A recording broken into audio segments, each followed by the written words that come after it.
से मिलने के लिए चली जा रही हैं, चली जा रही हैं, चली जा रही हैं, चली जा रही हैं, चली जा रही हैं। कुछ गोपियां घर से निकली, लेकिन बाहर किसी के पति ने हाथ पकड़ लिया, किसी के माता पिता ने रोक लिया, किसी के भैया ने रोक लिया। तब कहा कि कहीं नहीं जाना, रात हो गई। तब वो गोपी घर के भीतर आई और वियोग की वेदना में वो ऐसी जली कि उसके शरीर से आत्मा निकल के यमुना जी पहुंच गई, शरीर घर में छूट गया। तो कुछ गोपियां शरीर से और कुछ गोपियां आत्मा से यमुना जी पहुंची, कुछ शरीर से और कुछ आत्मा से। कहां पहुंच गई? यमुना जी। अब जब यमुना जी पहुंची, भगवान ने दूर से देखा गोपियां आ रही हैं, कितनी हजारों। तो भगवान स्वागत करने लगे, स्वागतम भो महाभागा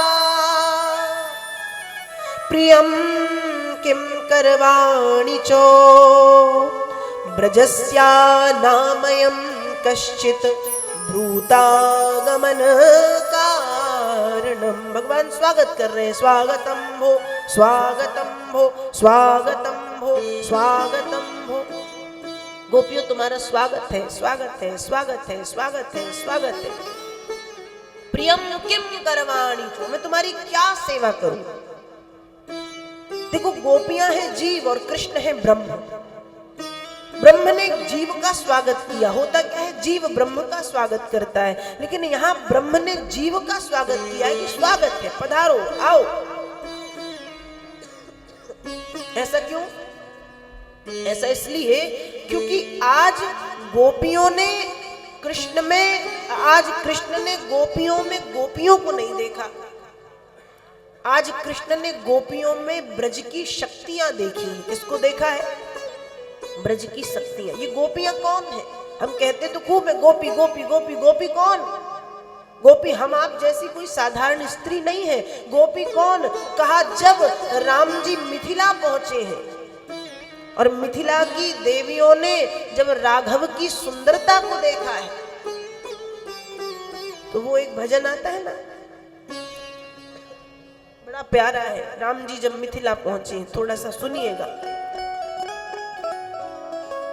आज मिथिला नगरिया निहाल सखिया हो, आज मिथिला नगरिया निहाल सखिया। चारों दुल्हा में बड़ा कमाल सखिया, चारों दुल्हा में बड़ा कमाल सखिया, चारों दुल्हा में बड़ा कमाल सखिया, चारों दुल्हा में बड़ा कमाल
और मिथिला की देवियों ने जब राम जी को देखा है तो उनके मन में ये भाव आया कि ये चारों तो सुंदर है, लेकिन बड़े वाले का कुछ कहना ही दूसरा है तो चार, और चारों सुंदर, लेकिन ये जो बड़े वाले हैं ना, ये तो कैसे है? नव कंज लोचन कंज मुख कर कंज पद कंजारुणम कंदर्प अगणित अमित छवि नव नील नीरज सुंदरम श्री रामचंद्र कृपालु भज मन हरण भव भय दारुणम। ये कैसी कमल नयन। और जब मिथिला की देवियों ने कमल नयन राजीव लोचन श्री राम जी को देखा है तो उनके मन में ये भाव आया कि प्रभु कभी हमें भी आपका सानिध्य सायुज्य सारूप्य प्राप्त हो, हमको भी कभी आपका सामीप्य मिले, समीपता मिले। समीपता मतलब नजदीक आने का अवसर मिले, आपकी सेवा मिले। मिथिला की देवियों के भाव राम जी ने जाने और राम जी ने कहा कि इस समय मैं मर्यादा पुरुषोत्तम के रूप में हूं। कैसा हूं? मर्यादा पुरुषोत्तम के रूप में। लेकिन जब मैं द्वापर में कृष्ण बन के आऊंगा तो अभी तो मर्यादा पुरुषोत्तम, मर्यादा में बंधा एक पत्नी का व्रत मैंने धारण किया है, लेकिन द्वापर में जब 16 कलाओं के साथ पूर्ण कला अवतार कृष्ण के रूप में आऊंगा तब मैं किसी बंधन में नहीं रहूंगा। उस समय आप सब मेरी गोपी बनके पधारो। तो मिथिला की जो देवियां हैं वो गोपियां हैं, बनके आई। वेदों की ऋचाएं, वेदों की ऋचाओं ने भगवान से कहा कि प्रभु हमने आपका वर्णन तो बहुत किया है शब्दों के माध्यम से, लेकिन सरकार आज तक आपका दर्शन नहीं हो पाया। प्रभु कभी दर्शन दें आप, कभी तो दिखे, कभी तो मिले। तब राम जी ने कहा कि भगवान ने कहा कि तुम सब भी गोपी बन के पधारो। तो मिथिला की जो देवियां हैं वो गोपियां हैं और वेदों की जो ऋचाएं हैं वो गोपियां हैं। और गोपी कौन है? दंडक वन की ऋषि पत्नियां। जब राम जी दंडक वन से निकले हैं और दंडक वन की ऋषि पत्नियों ने जब राम जी को देखा है उस समय दंडक वन की ऋषि पत्नियों के मन में भी राम जी का सामीप्य पाने का भाव आया। तब उनको भी यही कहा कि द्वापर में गोपी। तो गोपी कौन? जनकपुर की देवियां। गोपी कौन? दंडक वन की ऋषि पत्नियां। गोपी कौन? वेदों की ऋचाएं गोपी। और तो और पता नहीं कितने कितने साधु, कितने कितने महात्मा, कितने कितने महात्मा गोपी बन करके पधारे। कितने कितने सब गोपी बन के आए। तो भगवान ने आज जब गोपियों को अपने तरफ आते हुए देखा है तो भगवान ने स्वागत किया है। स्वागतम भो महाभागा प्रियम किम करवाणी। जो स्वागत है, स्वागत है, स्वागत है। अब गोपियां पास में आई, थोड़ी देर खड़ी रही, वहां देखती रही। तो भगवान थोड़ी देर में पूछते हैं कि गोपियों, पहले तो कहते गोपियों ऐसे अंधेरी रात में अकेले घूमना पतिव्रता स्त्री को शोभा नहीं देता। तुम्हारे माता पिता, तुम्हारे भाई बहन, तुम्हारे पति, कोई तुम्हारे साथ नहीं है, कैसी पतिव्रता हो। गोपियों ने सुना ही नहीं, क्योंकि गोपियां करें एक तो खुद बुलाते हैं बांसुरी बजा बजा के और अब ज्ञान दे रहे हैं पतिव्रता और ऐसा और वैसा, ध्यान ही नहीं दिया, बोलते रहो। अब भगवान कह रहे दूसरी बार क्यों आई हो? क्या कह रहे हैं? क्यों आई हो? अब गोपियों को गुस्सा आ गया कि एक तो खुद ने बुलाया, हम अपने मन से तो आए नहीं, बांसुरी इनने बजाई और बांसुरी के स्वरों से गोपियों के नाम निकले हैं। बांसुरी की धुन गोपियों ने नहीं सुनी, गोपियों की नाम गोपियों को सुनाई पड़ रहे हैं बांसुरी से कि भगवान कह रहे जो भी गोपी के नाम है कि मैं तेरा इंतजार कर रहा हूँ, जल्दी आ, मैं तेरा इंतजार कर रहा हूँ, जल्दी आ। तो गोपियां कहती एक तो खुद बुलाते हैं और जब हम आ गई है तो क्या करें, क्यों आई हो, ये बड़े बेकार है। तो गोपियों ने अपने पैर के नाखून से व्रज की जो रज है उसको कुरेदना शुरू किया। क्या करना शुरू किया? नाखून से धूल को। तो भगवान ने जब देखा गोपियों के एक साथ सारी गोपी कर रही, भगवान कहते ये क्या कर रही हो? गोपियां कह रही इकट्ठे होकर गड्ढा खोद रहे, किसी में कूद के अपनी जान दे देंगे। भगवान हंसने लगे, अच्छा। गोपियों ने कहा कर ही क्या सकते, तुम ऐसी बात कर रहे हो, तुम खुद बुलाते हो, हम आके खड़ी तो कह रहे क्यों आई हो? तुम पतिव्रता नहीं हो, तुम ऐसी नहीं हो, तुमको क्या करना, हम कैसे हैं? हम आए ना बस, क्योंकि हमने अपना सर्वस्व कृष्ण तुमको दे दिया, हम नहीं जाएंगे अब कहीं नहीं जाएंगे, यहीं रहेंगे। भगवान ने जब गोपियों के भाव को देखा है, गोपियों के समर्पण को देखा है, गोपियों के प्रेम को देखा है, तब भगवान ने गोपियों के साथ रास किया है। क्या किया है? रास।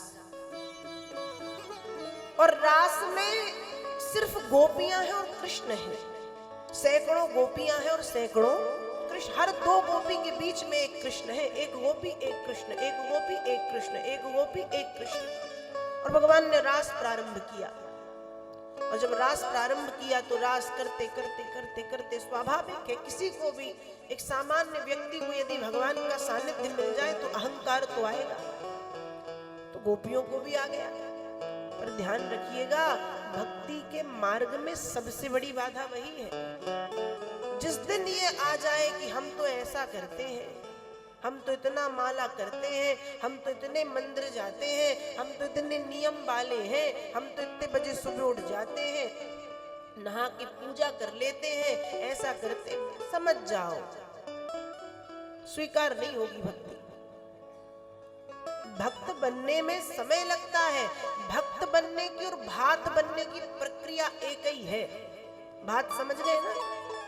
चावल मतलब कच्चा और पका हुआ भात। तो भात कैसे बनते बनाते? कहा पहले गरम गरम खौलते उबलते पानी में चावल को डालते, फिर वो गरम खौलते पानी में पकता है, तब बनता है भात। एकदम गरम पानी पकाया जाता है। वैसे ही भक्त को भी पकाया जाता है। भक्ति करने वाला पहले पकाया जाता है, उसके बाद यदि उसके जीवन में अहंकार आ रहा है तो उसकी भक्ति निरर्थक है। तो गोपियों के मन में जब अहंकार आया तो भगवान ने कहा बेगी सो में। रामचरितमानस में एक कथा आती, जब नारद जी को अहंकार आया, बेगी सो में डारी हूँ उखारी, पन हमार सेवक हितकारी। भगवान कहते मेरे भक्त के मन में जब अहंकार का बीज अंकुरित होता है तो वो बीज पौधे में परिवर्तित ना हो पाए और उस बीज को उखाड़ करके मैं फेंक देता हूं। और भगवान ने क्या किया? गोपियों के पास में से भगवान भाग गए। और जब भगवान गोपियों के पास में से भागे तो पहले तो उनको लगा यही कहीं होंगे, आ जाएंगे, पहले तो ऐसी ढूंढ रही है। लेकिन जब उनको पूरे से पता चला कि अरे ये तो भाग गए, ये तो भाग गए, जब गोपियों को पता चला कि ये तो चले गए छोड़ के, उस समय जो गोपियां हैं वो रुदन करना शुरू करती हैं। और वेद व्यास जी लिख रहे हैं भागवत में कि गोपियां भगवान को ढूंढना शुरू कर रही। हा नाथ रमण प्रेष्ठ क्वासी क्वासी महाभुज अतप्यंस्तं चक्षाणां करिण्य इव यूथपम्।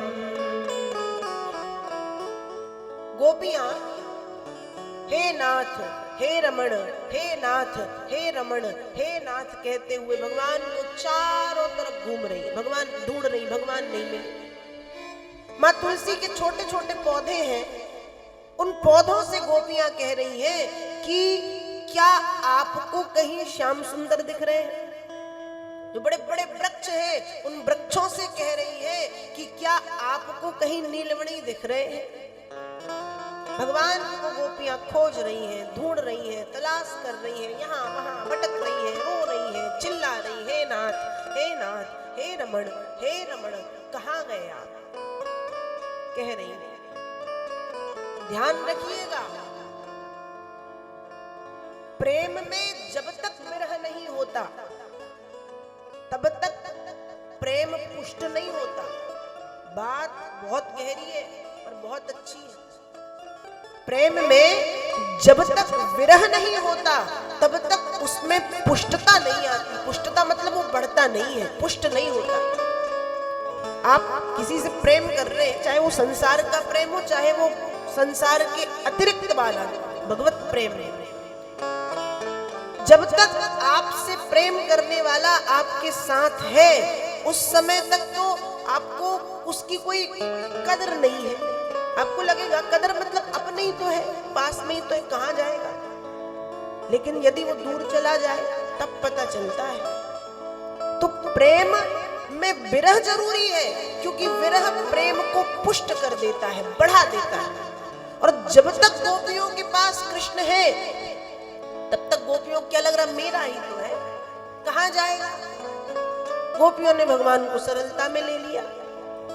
भगवान ने कहा इनको बताना पड़ेगा। और जब भगवान भागे हैं तो गोपियों का जब विरह हुआ है तो उस विरह के कारण उनके प्रेम में बढ़ोतरी हो गई, बढ़ गया। दिन रात अब गोपियां कृष्ण कृष्ण कहती हैं, हे कृष्ण आप कहां चले गए, ढूंढ रही हैं, हे कृष्ण कहां गए आप, कहां गए आप, कहां गए। भगवान को ढूंढ रही है। वेद व्यास जी लिख रहे, धन्या अहो अमीयात्यु गोविंदांग्रे अब्जुरेण वा यान ब्रह्मेशो रमा देवी दधुर्मूर्धन युगनुत्तये। चारों तरफ जहां जहां ढूंढ सकती थी ढूंढा, लेकिन जब नहीं मिले तो बढ़ गई आगे बढ़ी तो ब्रज की रज में गोविंद के चरण कमलों की धूल मिल गई। चरण बने हुए धूल में मिले। अब धूल में जब चरण मिले तो खुश हो गई, क्योंकि वो चरणों की धूल मिलना भी बहुत बड़ी बात है। वो चरणों की धूल इतनी महत्वपूर्ण है, कहते यान ब्रह्मेशो, जिन चरण कमलों की रज को पाने के लिए स्वयं ब्रह्मा तरसते हैं, स्वयं शिव तरसते हैं, स्वयं भगवान महादेव तरसते हैं, स्वयं लक्ष्मी जी तरसती हैं, वो चरणों की रज गोपियों को सरलता में मिल गई।